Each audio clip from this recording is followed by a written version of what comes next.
All right, ready? Go. Hey everybody, welcome back to the Spinner Rack. Today we're talking about one of the biggest news coming out of comic book news is the news on BRZRKR. It has hit $600,000 on Kickstarter. Saying that. What am I saying? It's 1.5 million. 1.5 million, 14,500 backers. That's some pretty big numbers, you know. It looks, and it's the series is going to be published by Boom, a 12 limited issue series. But this Kickstarter run is wow. Who could possibly believe that they'll make this much money based off of? But then again, you know, everything in the world is turning topsy-turvy. You know, no comic book has done that before. It's not just one; it's all three graphic novels, and obviously the perks are for this, you know, are as such. So you got three graphic novels done by, definitely done by Ron Garney, who's a classic Marvel artist, done X-Men, Hulk, Captain America, of course, you know. It looks good. It definitely looks good. And of course, it's being backed by Keanu Reeves. And so it's Keanu, not Canoe. Not the Canoe. Dude. Let's watch it. Comics are awesome.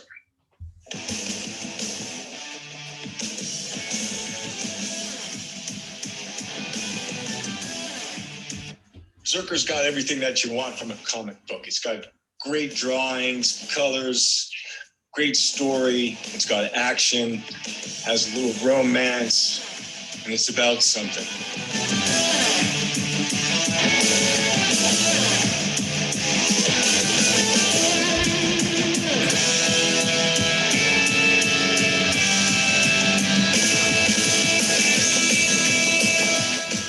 And I was like, well, I used to collect and I love comic books.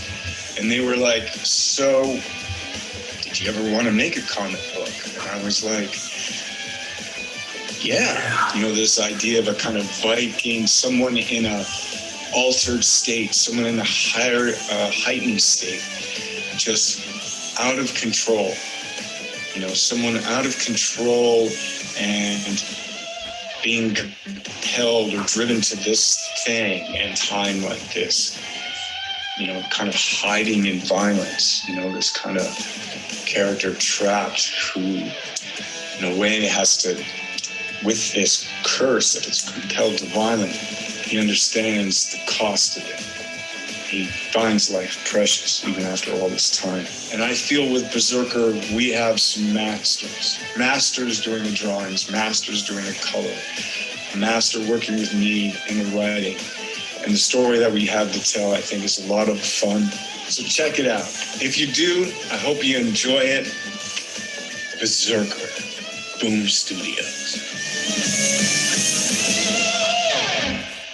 Wow, so it was backed initially by Boom Studios. So they do the original graphic novels 1, 2, and 3, and they're going to probably break those up. They will break those up into individual episodes where they're going to have 12 episode limited series.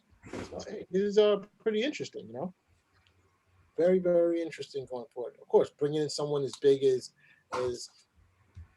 Reeves to show to be the front person for this project is pretty incredible. And so, hey, I mean, this looks like this is definitely in the age of COVID and pandemic. This is definitely something that's a winner.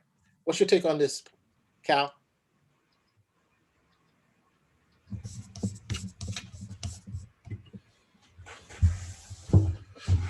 No. That's something?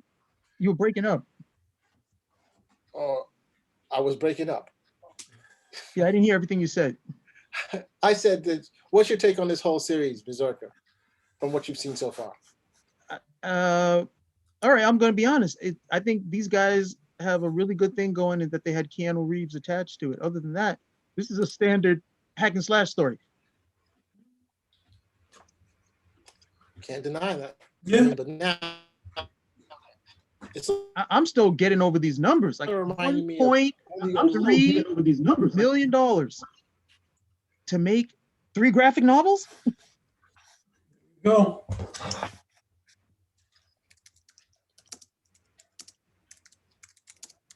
It's like, to me, all the old rules are old. You know what I'm trying to say? So in comic books, everything is changing. You have to figure out that's what's happening right now. Not the What price is of going on. paper. It's like in boxing. Not the price of paper, but I'm saying, like, now you having someone like Reeves, who's a hot hand right now because of his series. But you have the whole boxing. Boxing's been taken over by these exhibition matches, where they're bringing in tons of pay-per-view money, and you're like, what the hell is going on? I mean, we're bringing in millions. And you're like, wait, I'm but still you're trying to not boxing. understand. I'm really trying to understand the point that you're making. What does that have to do with? It doesn't cost that much money to do what this is being done. That's what I'm flabbergasted about. It's like, hey, guys are giving this money because they're like, oh, I'm going to get in. I'll be a part of this whole thing. Whatever perk you're getting is it's just flabbergasting at this point. There just seems to be a lot of money out there. Okay, a healthy love of comics, which I'm always happy for, but $1.3 million for one project. Okay, Marvel DC, they get graphic novels out all year long. It doesn't cost $1.3 million for any of them. Well, I mean, we have to go reverse with this. It's not going to be comparable to say, hey, it costs this much, we pay out this. As you go through what your pledge is what these people are getting, that sort of thing. So you're getting these sort of things that are set up here. Obviously, the on the low end, you get the graphic novels, which are soft covers, and then you keep going down, you keep getting. I mean, this is my pull when I go into these Kickstarter programs. What book do I want? What are these books that they want to get? So like you look at these things. This one, it's sold. The third tier is sold out. Like this is what they're people are signing up for these things that are here. The thing is, the platinums, the re-edition is direct to the consumer what they want. So that's the thing, that these big money ones are sold out. That's really, I mean, that's a solid sign for me to be like. That's not typical for the big money ones to be sold out first. You're saying? Yeah, to be. I mean, I would expect that that they would be some things still sitting around. So, and I think it's more direct to consumer sort of thing. The end result seemingly astronomical, but as long as the people that's ordering it get what they want, the book, it's a little different than the movie, and it's a little different than a movie sort of thing where they have to, or like who's those guys? Like De La Soul when he did the music, where they have to now go and do an album that they might sell afterwards. This one, you either get the copy, and then obviously, what's the name? The people who didn't get it, they get to hear this buzz, and they buy the comic book for the regular price. Which I mean, this one I found out a little late. It might have been something I mentioned, but I haven't bought Rongani in a while, so it looked interesting though. But it is, as Cal said, it is a standard action sort of comic book. That's sort of the Conan in the present day type of thing. So let me ask you a question, Cal. Would there be any value to these comics versus the ones that would eventually be published by Boom if you bought some of these, or no? This is just, hey, people just want to buy it. This is what they want to support. Can you make that in a the little clearer? aftermarket? I'm not sure what you're asking. Can you clarify In that? terms of the value. So I'm not speaking English to you today. I'm saying if you buy this comic right here, the very first one or second one, will there be any value in the comic going forward? Like it will increase in value versus, let's say, a regular comic. That remember, they're going to do a 12-issue limited series. So I guess it's 4 issues per comic they're going to make out of, as opposed to these graphic novels.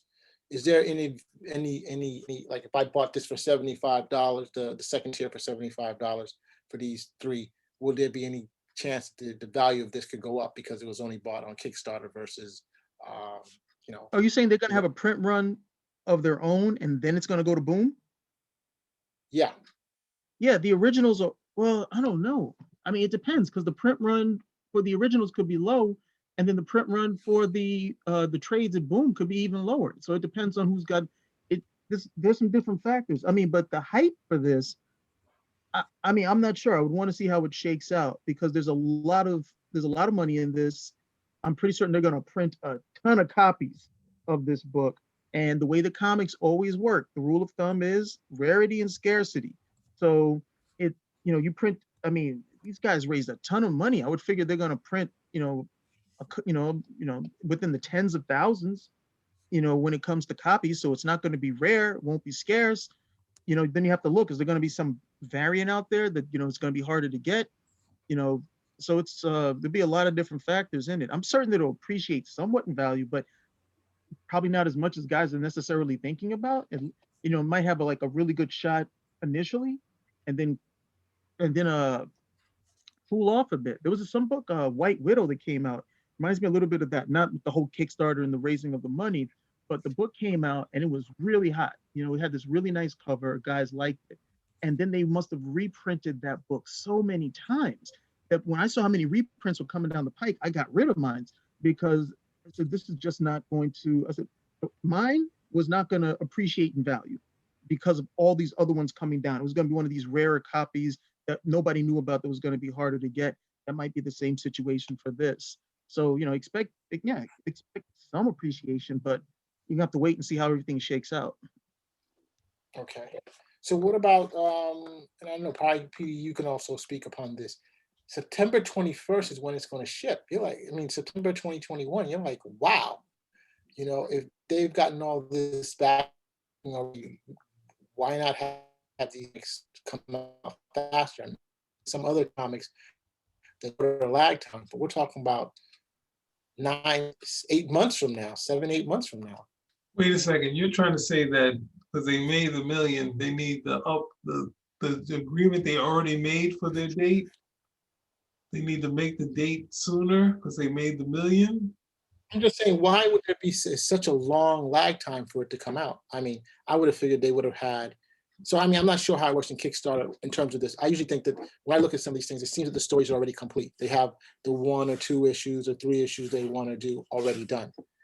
But some it looks as things though they're giving them time for the series. Because, some things are done. It's like what was it? Because I have one that's on, I guess, not released yet, which is I think Steve Rude's Nexus.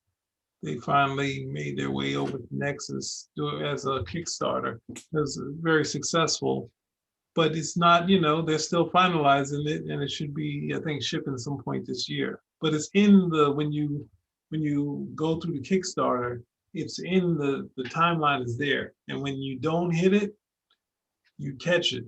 They don't that stuff. You can get your money back if you miss your deadline. Usually, if it's I think there's only one that I think so far in my time of doing Kickstarters for different comic projects that I haven't seen the book return. But some of them are, that one is still in sort of good faith of hopefully it'll get it finished. But most of the time, if you miss it, they call it on you, and the Kickstarter people send their goons out to take you out. So they once you have that date on there, it's not something where Kickstarter knocks on your door saying, you got 2 million, that thing needs to be printed a little early. Like they don't do that. So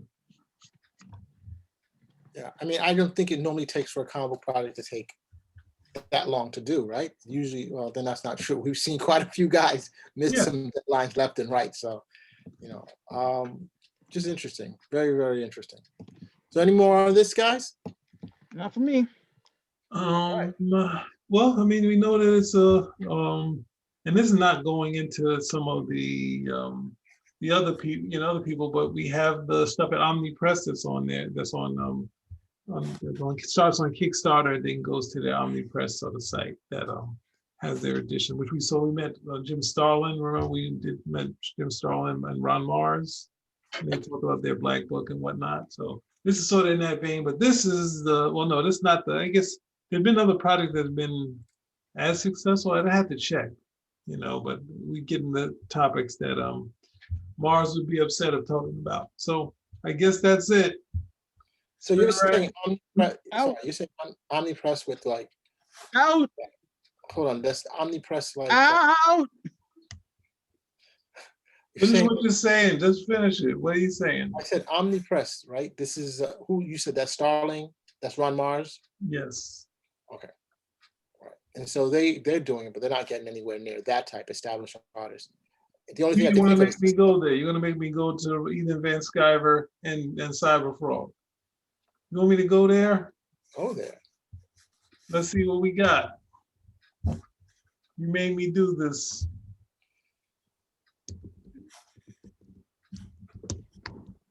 Tried to get it out.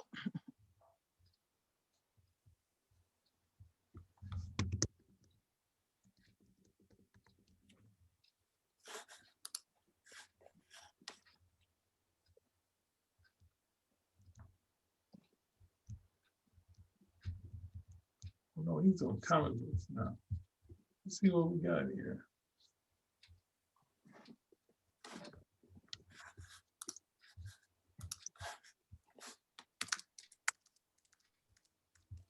Oh God, this is terrible.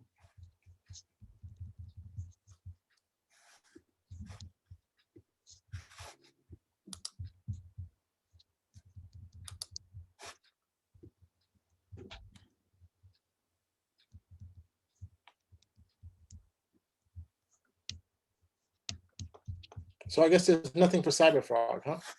I didn't go. I'm searching. Hold on.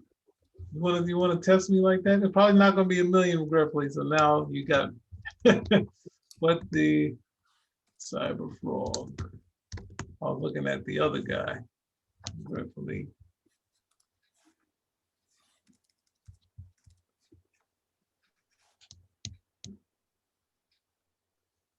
That's it.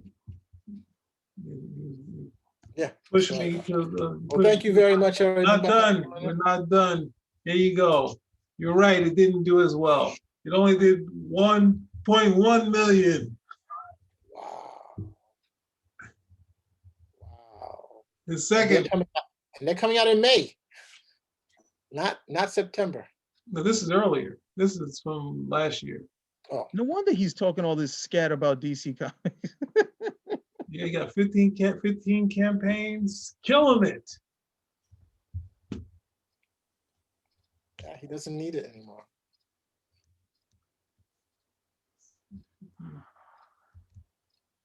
Oh, they let me go. Here we go. Wait.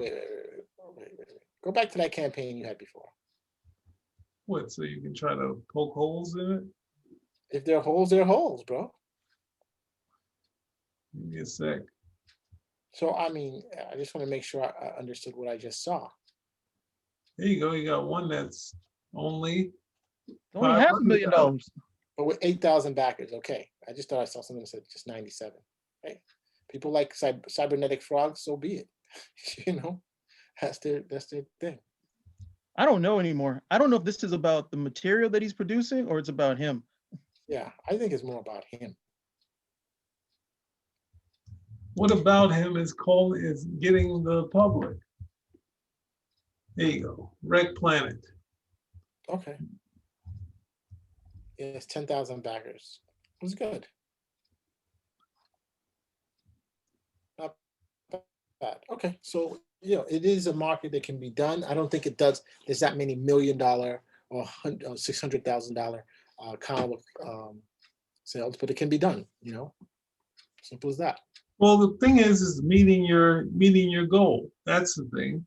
If you meet your goal, then that's the end of the story. If you don't meet it, then we've seen other things like, I don't know, like the Good Times, The Kid and Play.